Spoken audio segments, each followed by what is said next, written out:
నుంచి శేషాచలం వరకు ఏర్పాటు, సంరక్షణకు ప్రత్యేక చర్యలు, అటవీ శాఖలో ఖాళీల భర్తీ. ఉప ముఖ్యమంత్రి పవన్ కళ్యాణ్ స్టేట్మెంట్ని హైలైట్ చేశారు. లేకపోతే రద్దీ రహదారుల అభివృద్ధి, ప్రభుత్వ ప్రైవేట్ భాగస్వామ్యంతో 1600 కిలోమీటర్ల విస్తరణ, సలహా సంస్థ ద్వారా డిపిఆర్ తయారీ.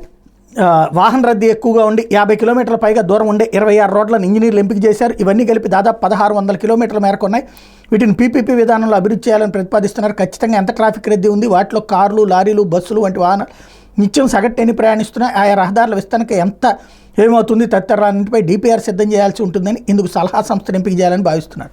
ఇక్కడే చూడండి, ఒక భారం జనాలనెత్తిన ఒక గుండె మీదన భారం దించే వార్తని ఎంత జాగ్రత్తగా కవర్ చేస్తారంటే, రద్దీ రహదారుల అభివృద్ధి అంటే మా వాడు గనక ఏదన్నా భారం మోపినా స్వీట్గా జనం నెత్తిన రుద్దాలి. అంత తెలివితేటలు వీళ్ళకి మాత్రమే చెల్లినటువంటి.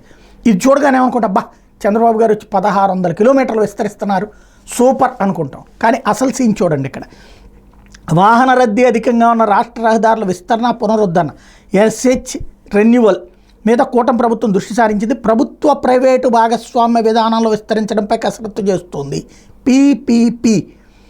ఇందులో అసలు లెక్క చూడండి. ఇటీవల రహదారుల భవనాల శాఖపై సీఎం వద్ద జరిగిన సమీక్షలో రాష్ట్ర రహదారుల అభివృద్ధికి ప్రణాళిక రూపొందించాలని ఆదేశించారు. దీంతో అధికారులు వీటిపై పలు ప్రతిపాదనలు సిద్ధం చేస్తున్నారు. ముఖ్యంగా వాహన రద్దీ ఎక్కువగా ఉన్న రోడ్లను ఎంపిక చేసి వాటిని 7 నుంచి 10 మీటర్ల మేర విస్తరించేందుకు ప్రతిపాదిస్తున్నారు. టెండర్లు పిలిచి గుత్తేదారులకు ఆయా రహదారుల విస్తరణతో పాటు కొంతకాలం నిర్వహణ కూడా అప్పగించబోతున్నారు. ఇందుకయ్యే వ్యయాన్ని గుత్తేదారు టోల్ రూపంలో వసూలు చేసుకునేందుకు వీలు కల్పించే అవకాశాలు పరిశీలిస్తున్నారు.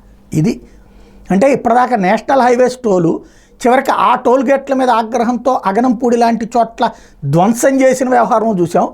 ఇప్పుడు స్టేట్ టోల్ గేట్లు వస్తాయంట. అంటే ఏడకి పోయినా డబ్బులు కట్టుకోవాలన్నమాట. ఇక అంటే కొత్త భారం ఇది, ప్రజలనెత్తిన కొత్తగా రాష్ట్ర హైవేల అని చెప్పి పేరు పెట్టి R&B రోడ్ల మీద కూడా డబ్బులు వసూలు చేయాలని నిర్ణయించుకుంటున్నారు. దాన్ని డైవర్ట్ చేయడానికి హెడ్డింగ్ ఏమో రద్దీ రహదారుల అభివృద్ధి, ప్రభుత్వ ప్రైవేట్ భాగస్వామ్యంతో 1600 కిలోమీటర్లు విస్తరణ. దీన్ని ఏమనాలా? ఎంత జాగ్రత్తగా మన నెత్తిన భారాన్ని మనకే తెలియకుండా కవర్ చేస్తారు, దాన్ని గొప్పగా ఎలా చిత్రీకరిస్తారనడానికి సాక్ష్యం. ఇకపోతే